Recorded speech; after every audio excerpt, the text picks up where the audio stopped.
Bonjour à vous. C'est avec grande joie que je viens vous saluer en cette semaine sainte qui va nous mener bien sûr à la grande fête de Pâques. Toute communication avec vous, oui, pour moi, c'est une grande joie, en ce temps où il est impossible de se rassembler. Je vous écris seul dans mon presbytère, dans le presbytère, oui, c'est très différent. Mais autant un temps de retraite non prévu, comme celui-ci, ça peut le faire du bien, autant il permet de vous dire, j'ai tellement hâte de vous revoir, bien sûr, en personne, de prendre le temps avec chaque personne, et bien sûr de partager, de célébrer avec nous, à nouveau, bien sûr, notre foi comme chrétiens, puis de le célébrer avec toute la communauté. Alors on espère, on continue d'espérer. Durant les jours saints, les lectures nous parlent autant d'un repas que d'un sacrifice. De lundi à jeudi, cela se passe à chaque fois dans les lectures lors d'un repas, soit à la dernière scène, soit à Béthanie. Oui, nous avons une semaine sainte pour nous nourrir spirituellement. Et il s'en passe des choses à ces repas-là.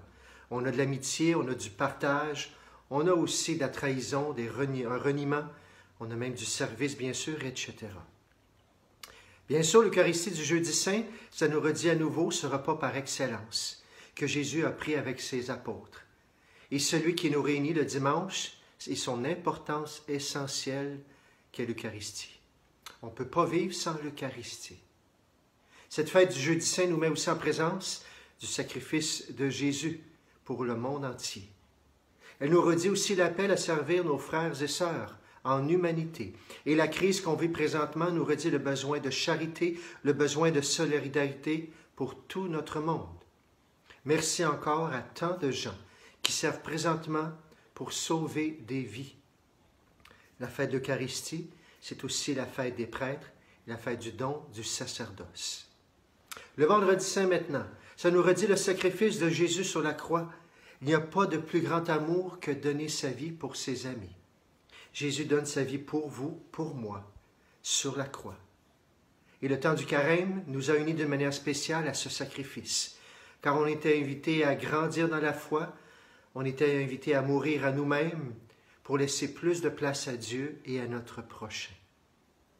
On se rappellera ce carême par ce jour de jeûne et d'abstinence qu'on est invités à vivre, vous et moi, ce vendredi saint, bien sûr. On est aussi appelé le vendredi saint, l'Église se rappelle d'avoir une pensée, de prier pour la Terre sainte et pour les chrétiens qui vivent là-bas. Et si vous le pouvez, vous pouvez les soutenir aussi par un don. Vous pouvez l'envoyer soit à votre paroisse, soit au diocèse, en marquant habituellement quête pour les lieux saints, tout simplement. Le samedi saint, on attend la résurrection jusqu'à la veillée pascale. Et quelle veillée pascale! Avec du feu, avec de la lumière, avec des grandes lectures, avec le gloire à Dieu, avec l'Alléluia, etc. La plus belle des célébrations de l'année, j'aurais le goût de dire. Finalement, dimanche, et durant les 50 prochains jours après, jusqu'à la Pentecôte, on va célébrer la résurrection. Oui, Jésus est vivant, c'est ce qu'on célèbre. Et comme les apôtres au tombeau, nous en sommes témoins. Mais bien sûr, à la suite des apôtres, là où nous sommes, à cause de l'expérience que nous vivons avec Jésus aussi, sa présence de vie en nous. Et combien nous avons besoin de célébrer cette résurrection maintenant. Et justement, je vous partage les possibilités pour vous, pour nous, pour vivre ces jours saints, soit sur Internet, soit à la télévision. Vous allez avoir aussi une feuille pour ceux qui vont sur les sites paroisse-région-châteauguay.org, paroisse avec un S. Cette feuille qui résume toutes ces possibilités pour le visionnement des jours saints, mais je vous le dis rapidement. D'abord, à la télévision, vous avez Radio-Canada, bien sûr, le dimanche, le Pâques, le 12 avril, à 10h, si je ne me trompe pas.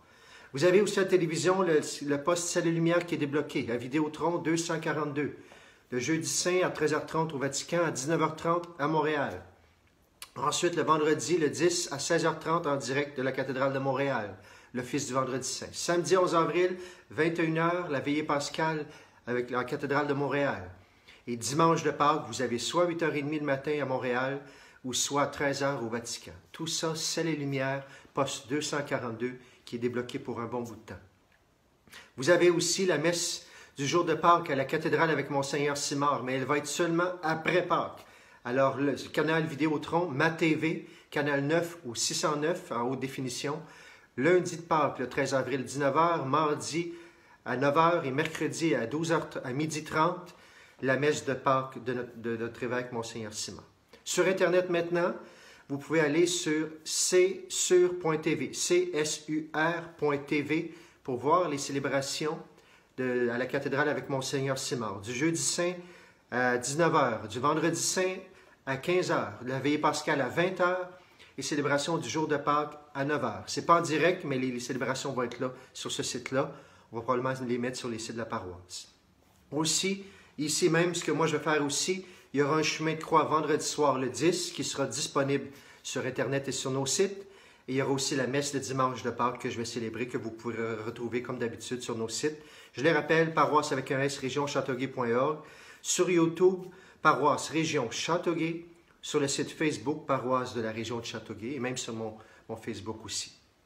Aussi, plusieurs autres sites sont disponibles si vous voulez voir d'autres célébrations. ecdq.tv à Québec, saint-thomas-d'aquin.qc.ca aussi. Vous avez ktotv.com pour toutes les célébrations de la Semaine Sainte, je pense, avec le pape. Mais là, il y a 5 heures de décalage. Vous avez cette feuille-là aussi. Sur le site du diocèse de Valleyfield, vous avez également une application Prions en Église si vous voulez avoir les textes. Je vais aussi répondre à certaines questions des gens. Les rameaux, je le rappelle, je les garde pour le retour de nos célébrations, je les garde au frais, bien sûr. On pourra les partager à ce moment-là. Plusieurs personnes me demandent aussi comment aider nos églises au niveau financier. Vous pouvez tout simplement envoyer par le poste si vous le voulez, que ce soit un chèque, pas de l'argent, bien sûr, que ce soit la dîme, que ce soit vos quêtes, que ce soit d'autres choses, des dons, tout simplement, vous pouvez le faire. Il y a quelqu'un qui me disait dernièrement, un commerçant, il dit « Clément, depuis un mois, j'en suis à 25% des ventes de mon magasin. » J'ai voulu l'encourager un petit peu en blague. Je dis « Inquiète-toi pas. » J'ai dit « Moi, c'est pas loin de 0% depuis un mois. » Mais c'est un petit peu, il y en a quand même des gens qui ont déjà commencé à donner. Merci beaucoup. Mais tout ça pour dire que oui, les églises continuent d'être là et on a hâte de se retrouver, bien sûr, mais on a besoin de ça, nous aussi. On s'informe aussi souvent de ma santé. Comment ça va? Bien, je vais très bien. J'aime dire que je travaille encore autant, mais que je fais travailler des muscles différents. Qu'est-ce qu'on fait? Je fais des capsules vidéo sur Internet, comme aujourd'hui, bien sûr, vous le savez. J'enregistre aussi la messe du dimanche. Il y a des listes téléphoniques qui ont été faites pour chacune des paroisses, des centaines de personnes qui ont déjà été appelées, juste pour prendre des nouvelles, pour leur partager les ressources, pour voir s'ils ont besoin, autant spirituellement, qui ont besoin d'écouter, qui ont besoin pour qu'on aille chercher la nourriture, etc. Merci aux bénévoles. De nombreuses personnes continuent de prier à la maison. Il y en a qui ont fait aussi l'adoration, prier dans leur cœur. Beaucoup de gens sont prêts aussi à 15 heures quand les cloches sonnent, ou même si ça ne sonne pas, ils mettent leur alarme pour pouvoir prier à 15 heures. Hier, j'étais à l'extérieur, un peu plus au centre de prière, pas de prière, au centre d'hébergement de 4 saisons. Et les gens, à 15 heures, ils peuvent marcher un petit peu avant, mais bien sûr à 2 mètres de distance. Mais à 15 heures, tout le monde ou presque voulait rentrer pour être sur leur balcon, pour entendre les cloches, pour avoir ce moment de prière-là. C'est un beau moment de communion spirituelle. Aussi, je continue bien sûr ma messe en privé. Chaque jour, je prie pour vous, je prie avec vous. J'ai eu l'occasion aussi de célébrer le sacrement des malades avec des personnes en fin de vie. La vie continue et bien sûr, il y a des gens qui s'approchent de la mort, ça continue. Ensuite de ça, la Saint-Vincent-de-Paul continue et bien sûr qu'il y a plus de demandes maintenant. Il y a des gens qui sont tombés sur le chômage, qui ont commencé à demander bien sûr de l'aide. Alors tout ça et bien d'autres choses. On continue pareillement, puis on continue différemment également. Quelqu'un m'a dit cette semaine, en passant dans son quartier, avec des amis, ils sont mis à compter les dessins d'arc-en-ciel. Et en très peu de temps, ils en ont répertorié 150. Oui, il y a une soif de retour à la vie, pleine d'espérance. Oui, on a besoin de cette guérison, de cette vie nouvelle tant espérée, cette nouvelle création. Il me semble que Pâques, même confiné, justement, nous fait réaliser l'importance de l'espérance et l'urgence d'annoncer cette résurrection, plus que jamais.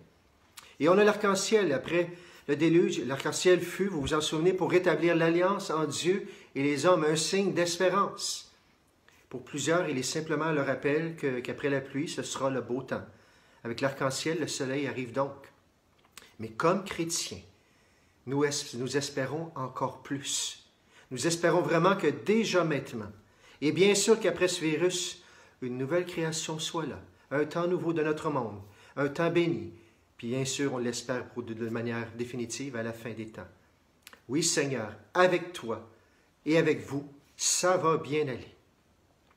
Pour ceux qui verront la célébration dimanche, je vous souhaiterai alors mes vœux de Pâques. Mais pour tous les autres qui ne pourront pas, mais qui liront ce mot, je vous souhaite déjà, ou qui vont voir la vidéo, je vous la souhaite déjà tellement belle, tellement remplie de vie, d'espérance, cette fête de Pâques. Oui, ce carême 2020, on va s'en souvenir toute notre vie. Mais imaginez la résurrection 2020, on va s'en souvenir longtemps aussi. Je nous la souhaite au-delà de tout retour à la vie que nous espérons. Joyeuse Pâques à chacun de vous. Que la résurrection de Jésus vous fasse goûter et apprécier combien c'est beau la vie avec Dieu et nos frères et sœurs, mais en même temps, même en temps de confinement. Je vous salue chaleureusement et je vous bénis bien sûr aujourd'hui. Au nom du Père, du Fils et du Saint-Esprit. Amen. Au revoir, joyeuse Pâques et à très bientôt.